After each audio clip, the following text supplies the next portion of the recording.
Okay, right. um, those of you who watch the Twitch channel have been around a few other Twitch channels. Daft, Painezor, Killerbin, Flambas. You kind of expected this one. Flambas, I'm really sorry to break it to you, mate. I didn't sell it. That was right. It was just a little white lie, I'm afraid. This is my baby. This is DD381, the USS Summers, a Tier 10 steel US destroyer, no longer available in the game. So this is kind of a belated review of a wonderful ship. We can but hope that she does return.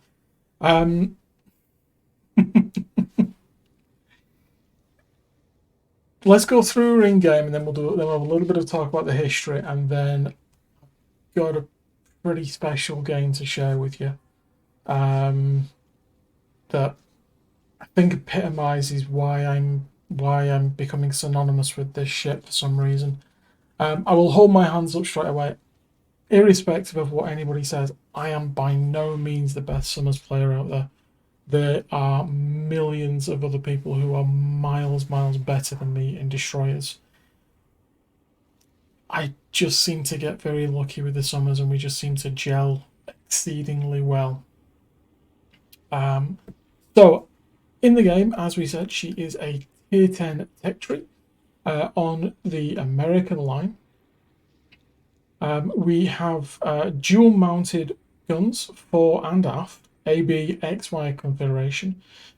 She has a little bit of AA, but not the usual monster AA that you would expect from the American destroyers. Mainly this is due to her age of design, which we'll go into in further detail. What does make her slightly different, though, is this.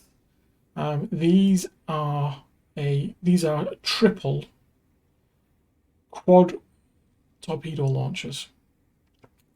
Now, it's not the Benham 60-second reload spam 18 torpedoes all around the map and scare people to death. No, these are a combination of torpedoes. They're like the Gearing 16.5 kilometer torpedoes, because they do have a 16.5 kilometer range, but they actually pack quite a nice punch, which is more in common with the likes of the Black's torpedoes. Again, another ship that's no longer around. I am lucky enough to have a 21-point captain on her. I'll show you the build shortly as well. In terms of concealment, with my setup, as you can see, we're at 5.8 kilometers, 7.8 when we're on fire, and 11.7 because that's the maximum battery range that you can be spotted at sea with. Air is just 2.5 kilometers, which is really nice. So very short detection by air, helped in no means by the fact that her AA, as we said, is pretty poor for a Tier 10 destroyer. As with any ship, within 2 kilometers you're going to get perma spotted. And detectability in the smoke is 2.7 as well, so it doesn't have a massive gun bloom. In terms of manoeuvrability, she'll top out at 40.5 knots with the Sierra Mike flag, plus speed boost on top of that. Rudder shift is really quick, 3.9 seconds, 620 meter turning radius. It's a bit drifty, but you can learn to live with it. AA, as we said, is not much to write home about. We've got 2 quad mounted 28mm and 2 12.7mm in single mounts. Again, not much to write home about. So if you are spotted by a CV and it does come in to attack you, don't expect to be able to shoot down many planes. As you said, her torpedoes are her big thing. 533mm quad torpedoes, 60.5 kilometer range with 73 knots in my configuration. And as we said, those torpedoes pack in 17,900 max damage. Again, not as good as like the Japanese, and for example, with 20k plus, but still enough to dissuade people. And with a 1.4 kilometer detection radius, they're not the stealthiest, but they're actually not too bad at all. Her main batteries, as we said, are these four double-mounted 127mm Mark 12 and a Mark 22 mount with 11.7 kilometers, 6-second reload, 12.2 seconds for a maximum rotation. They're pretty well grouped as well at 103 meters. And as you can see, the fire chance, the maximum damage, and the AP, pretty reasonable. Again, the same kind of loopy shells that you'd expect, and you've got used to with the Fletcher, the Gearing, and the other American destroyers. In terms of survivability, hit point wise, a little on the low side at 20,800 compared to her peers. Obviously, a little bit more than the Shimmer, which is probably its nearest competitor at tier 10. But still, a reasonable situation. Apologies if that was a bang on the mic. I just knocked it. Sorry. In terms of armor layout, standard destroyer, basically, tinfoil and even thinner tinfoil. So not even worth thinking about. In terms of the equipment, obviously because it is a special ship, as they call it now. It's not a premium. It's a special ship. There's no upgrades.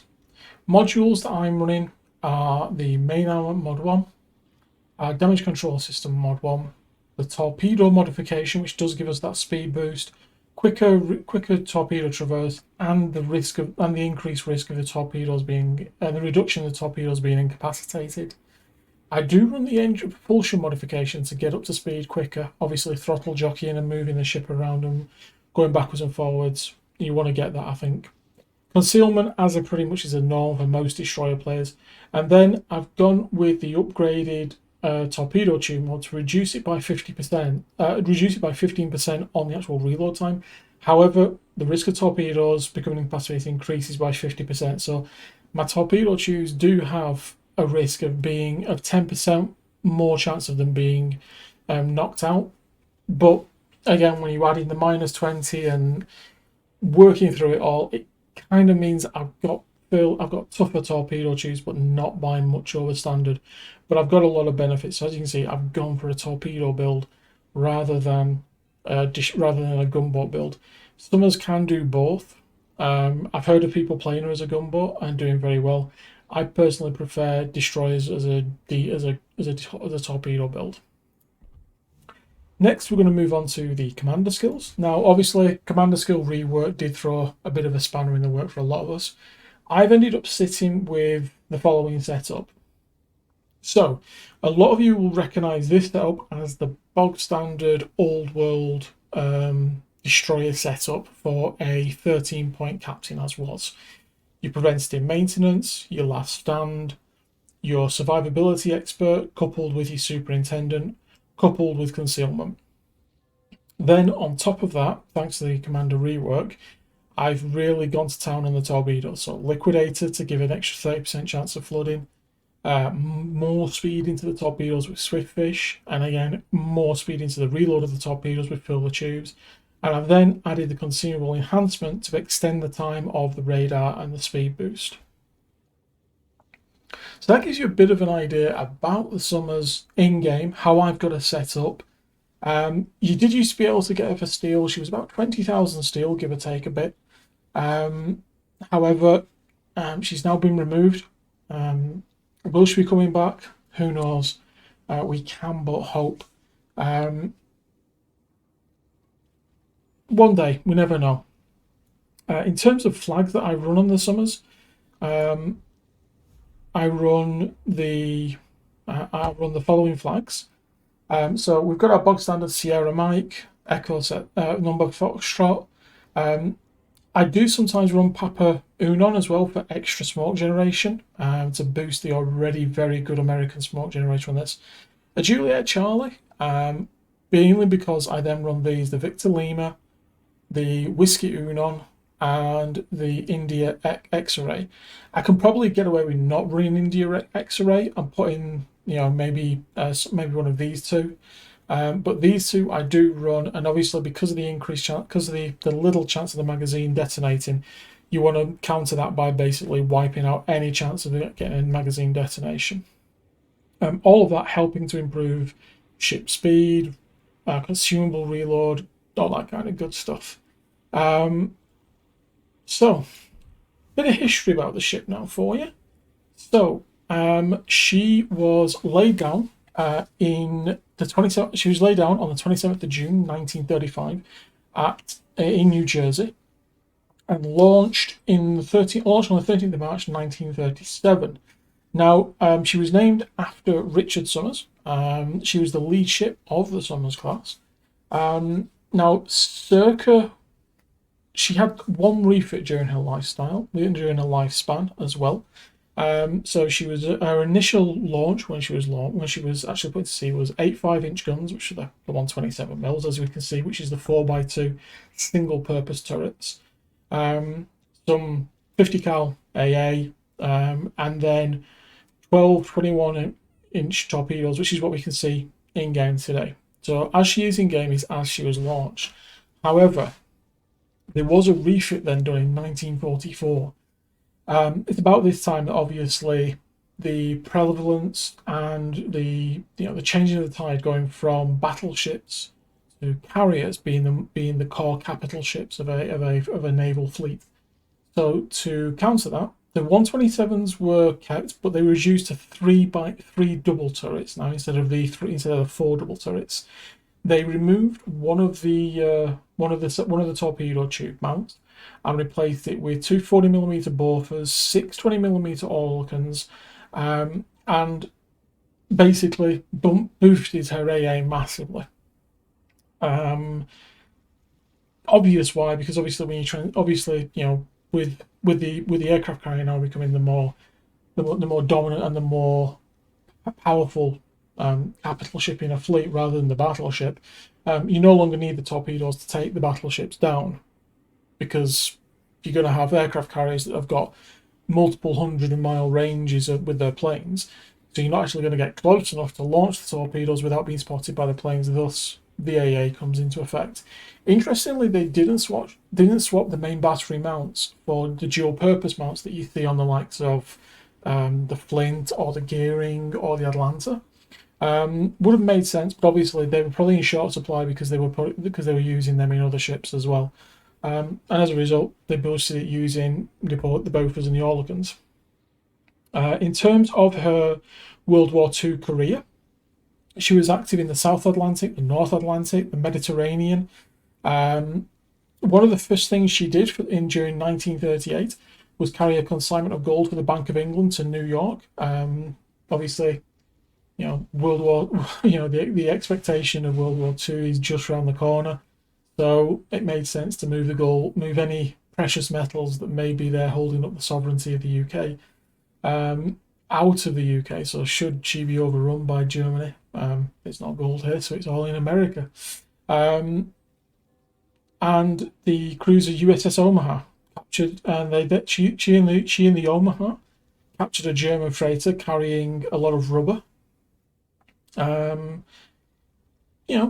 She has quite an active World War II career, which, considering she's a pre-World War II design and ship, is pretty good. She screened several convoys, doing transatlantic voyages. The last one being on the 23rd of November, and then she returned to the States on the 12th of May 1945. Where she was then operated along the eastern seaboard and just popping down into the Caribbean to train crewmen. Eventually, she was struck off she was decommissioned on the 28th of October 1945, and finally they decided that's it. We're striking her off on the 28th of January 1947, and she was sold to Boston Metals for breaking. Bit of a sad end. She did earn 2 battle stars during World War II, though, obviously. And yeah, so there you go. It's a bit of history on DD381 USS Summers. Coming up now, we're gonna show you the replay for what I think is a pretty good Summers game. I hope you enjoy it. Cheers, everybody. See you in the replay.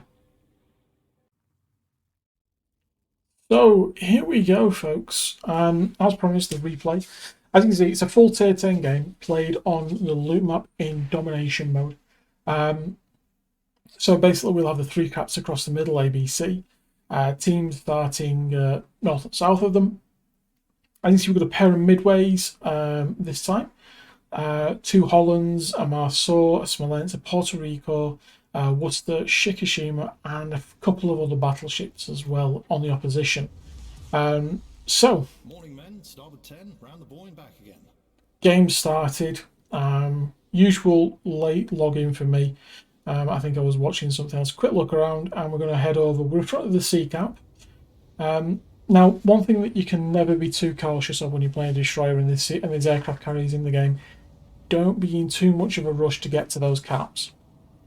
You hear it time and time again from other players while you're watching them, but obviously, let's just reiterate it again. Don't be in a rush to get these caps. Take your time. Don't take any early engagements. Look after your health. So looking at the mini-map, as you can see, there are some obvious corridors where ships normally go in and around on this map. So one of the things I like to do is I like to look at these obvious corridors, have a weigh up, have a think, where do I think ships are going to sit? We've got the obvious corridor there where the Worcester's heading, and then we've got the obvious location where the Holland has been spotted. I do think for a little while about dropping some torpedoes there on the Marceau, helmed by the Zoblins, but decided it's not really the right thing for me to do. We've got nice AA cover there, or we did have nice AA cover for the Shimikaze. Popping the torpedo up, and as you can see, I'm letting it aim at something completely different while I'm looking at a different ship. Remember, when you aim using your torpedoes, it's telling the Worcester that somebody's aiming them with the main battery. So there we go. We're going to launch into that obvious gap. There's a Thunderer heading there. There's a Worcester there. There's a Holland, and maybe some other ships. So we've sent our 12 torpedoes. Not sure what we're going to get out of it, but it's always nice to get a bit of area deniability. Decided that it's safe now for me to approach the cap. We're going to use the island as terrain cover. However, as you can see, I'm not going to nudge straight in. I'm just going to sit very close to the edge. I'm not going to push in too close. I'm just going to sit quietly right on the edge of the cap, ready to just jam it into reverse, hit the boost, and just GTFO. Des Moines Kurfürst behind us are taking a few hits because the Howland's spotting them. In hindsight, probably should have left them some smoke, but we do redeem ourselves on that. Clock is ticking. I'm keeping an eye over this side for that Marceau. My torpedoes are almost reloaded, so I'm having a look and thinking, should I, shouldn't I? I'm thinking about it. I'm having a closer look. However, remember those 12 torpedoes we fired? They've just started to connect. So we've got one and a flood, 13,000. Oh, we've got three and three more floods, 5 and 4 floods. So somebody is flooding. 69k in the first few minutes of the game, 71. So somebody is just letting these floods run because they only run for 25 or so seconds. Might as well. It's repairable damage. Got torpedoes up, so I'm going to fire them over to the cap. So there we go, 80,578 damage, 8942, and they decided they want to stop. I've got Cap C, so we've also got a capture ribbon, 4 floods, 5 torpedoes. We've gained some spotting damage as well. I think that might be off the Puerto Rico, or it could be off the Summers. The Howland gets spotted because he's pushing in. He does spot us, so pop the speed boost, turn away. Don't fire the ship. Don't fire the main batteries. Just extend away, unspotted. Looks like it was the Worcester that took some of the torpedoes and the Thunderer potentially. The Howland has started capping C, so we've got a good 150 point lead on the other team. I'm almost excited here because I think, we might get the Marceau, but 56 knots is just quick enough to skip away from those torpedoes. So unfortunately, they don't catch any joy. But 30 seconds, almost ready for another set of torpedoes. It's at this point here where I decide I'm going to lay a protective smoke screen for my team. Because the Marsor can't see them through the islands. If they're going to be shooting through this gap and onto the cap and everything like that, I might as well use this smoke screen to put some protection for the team. The reason I'm calling the team to fire the Worcester there is because obviously Worcester radar, remove that from the game. It makes it a lot easier for myself. A very, very long smoke screen on here. So I wait until we're no longer aiming at the Montana and I drop some torpedoes in, and then I put some speculative ones towards the Thunderer. Smoke screen set, which gives our Des Moines a little bit of cover so we can make the turn and pull away. Our GK and Republic have already fallen back though. Our Shimmer's held there. We've got a very heavy contingent of our team over on the A cap, as you can see, held in place by just a single Holland, a Smolensk, and a Montana. Concentrate fire on the designated target.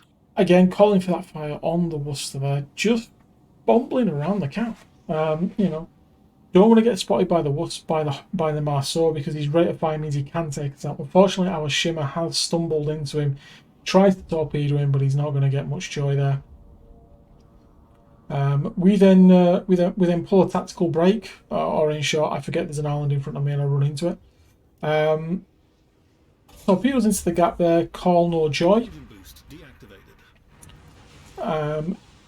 Keeping an eye on that Marsor in case he spots us, but he can't see us. Having a look around, Shikishima there. We can hear him from the other side of the map, so we know where he is. But the Howland is not been spotted yet. Neither has the Monty pushing around that corner, but I am looking for them. No joy as of yet. We can see it's the Shiki that's shooting at the at our guys. We can't lay a smoke screen, unfortunately, to help them. There's the Montana. We can get a quick guess where he is. We drop the torps. Now, what would have been better is highlight, fire, and then release, and then we drop a speculative set for the Shikishima. Again, as you can see, we're racking up spotting damage, and you know we're still sat on 80k. We've not done any more damage yet this game so far.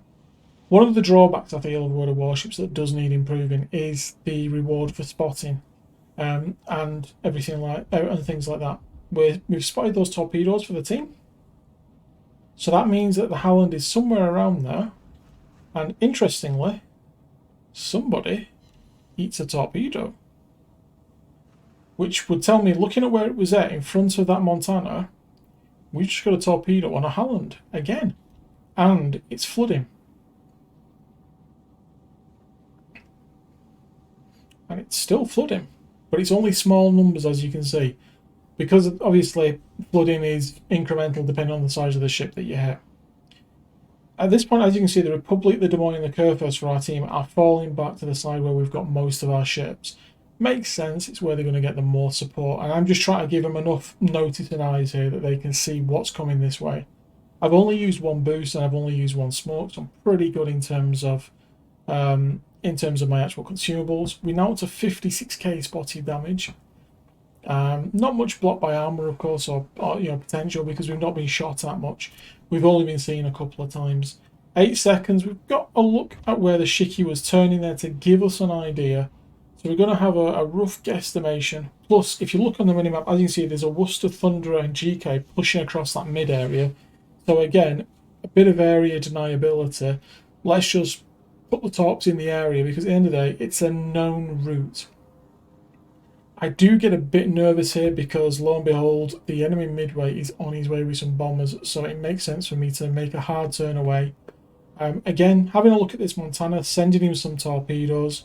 He is in division with the Thunderer over there. Keeping an eye on where those midway planes are. Remember, 2.4 detectability by air means we do have a bit of space. But we've got 8 torpedoes going to the middle there. The GK and the Thunderer aren't really manoeuvring, but the Worcester is about to make a mistake. So we have a quick zoom in on the GK. Looks like he might be about to eat 1 or 2. He's eaten 1. Flood and Incap, we've taken his engine out. He's taken another one that's taken his engine out again. So we didn't get the Flood, but we took his engine out again. Meanwhile, as you can see on the minimap, the Worcester has turned. Which unfortunately, he's not been paying attention to what his team has just spotted for him. And I've been asking for the Worcester to be taken out. Just taken the Worcester out. That's my first kill of the game. I'm up to 140k of damage, as you can see, and 73,000 spotting. Again, just playing far enough away to keep people spotted, but close enough that the torpedoes with 73 knots are quick enough to get there. We know by the minimap, of course, that the GK is heading for the Bravo cap. So I've got torpedoes looking at the Thunderer, torpedoes looking at the Montana, and I've got the speculative set going for the GK. I end up swinging around, again, because we've seen the Marceau on the minimap, who's right there. Unfortunately, because we've got the Marceau lit, he's not going to last long. So I swing back and I put another set of torpedoes out, this time back towards that GK. There goes the Thunderer, there goes the Marceau. One last thing I'm worried about. Thankfully, the Montana has made a lovely turn. If he played for England, he'd be about to catch a good wicket there. Same with this GK as well. Considering that the GK actually has a hydro, it's a bit of an interesting one there. 2 torpedoes on the Montana and a Flood. Unfortunately, he's repaired the Flood straight away. We get a Flood and a strike there on the GK. The Monty is repairing, but the GK has slowed down. Now, I don't think we're going to get another torpedo on the GK, but you never know. Meanwhile, we're about to have quite a frustrating session here with the Thunderer. This Thunderer plays a blinder, so well done to Cannon from MIDI. Really, very well played indeed. You were a real tough one to deal with. We've got a good lead on him. So as you can see, we've got the lead. We switch off the aiming reticle. We put the torpedoes in the water. Turn away.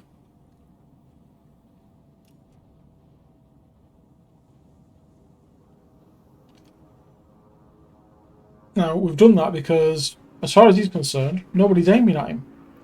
But, as any wise player will know, if it suddenly switches off and there's a DD, and you know that the team has a DD that's probably got you spotted and mooching around, that means one of two things.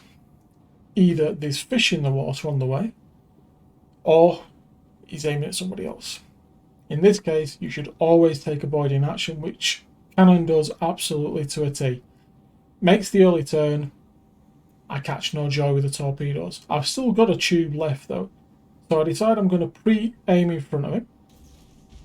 Swing away. The lock is still on him though, so as far as he's concerned now, maybe the Republic or the Slava is aiming at him.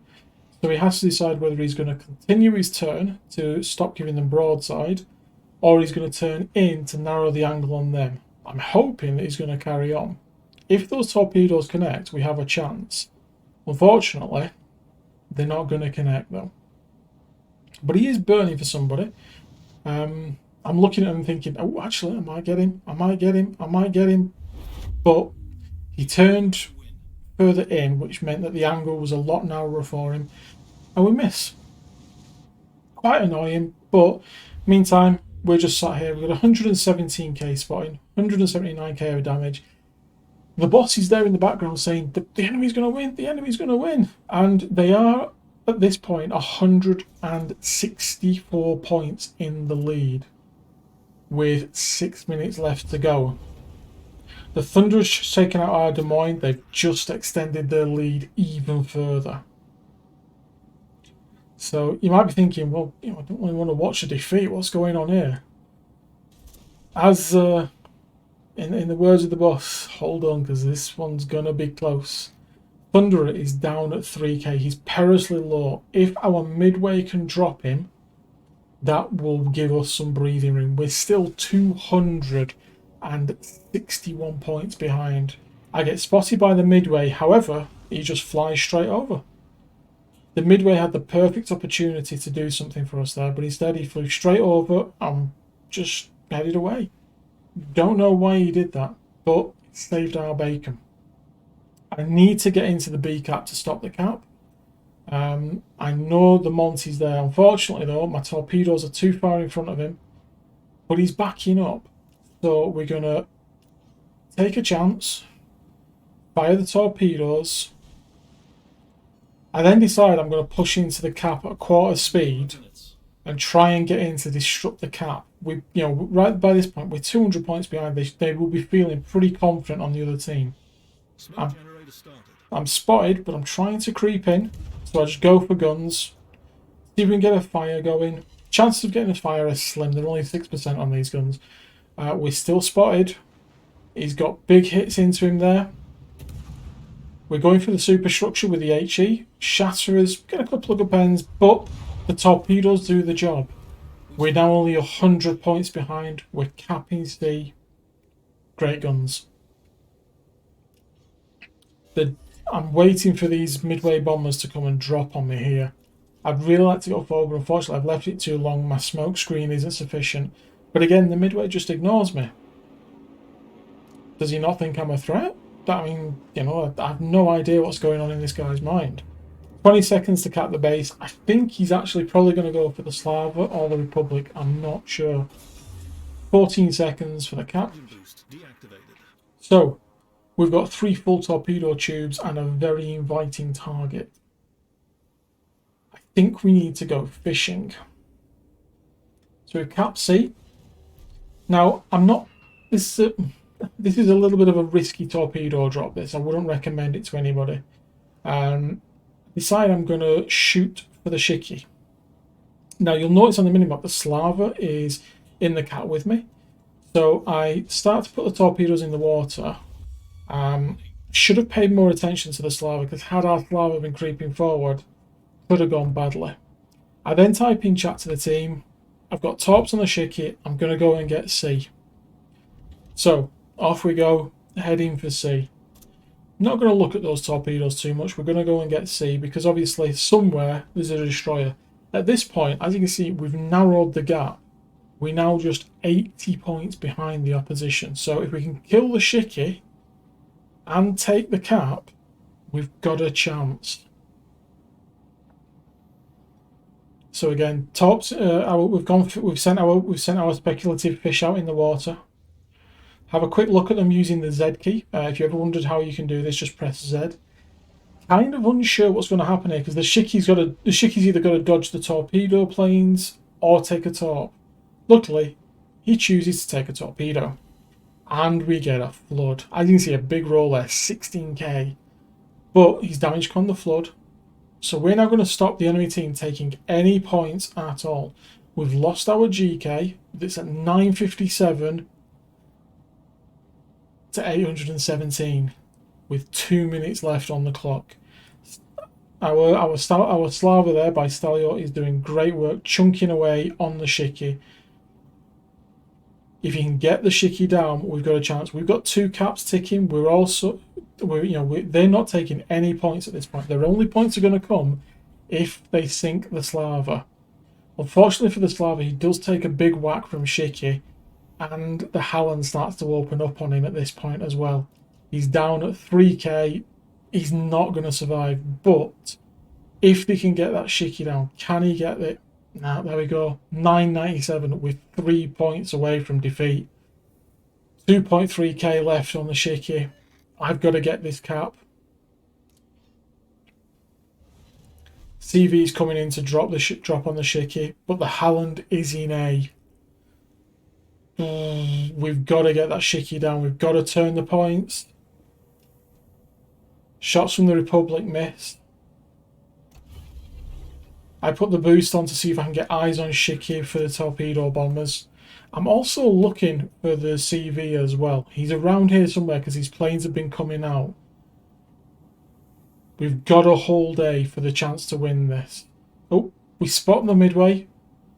So I've nothing to lose. Put the tops in the water.